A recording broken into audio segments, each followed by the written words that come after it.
Guys, প্রতিদিন তো দিনের বেলা গেলাম নদীর নিচ দিয়া, রাতে অনেক ভয় পাইছি।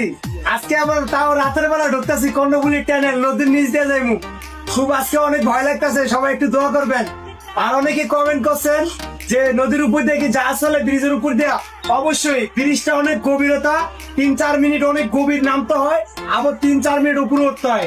ঠিক আছে, তো সম্পূর্ণ ভিডিওটা দেখবেন। এখন এই যে ব্রিজ টোল দিব, দেখতে থাকেন ভিডিওটা।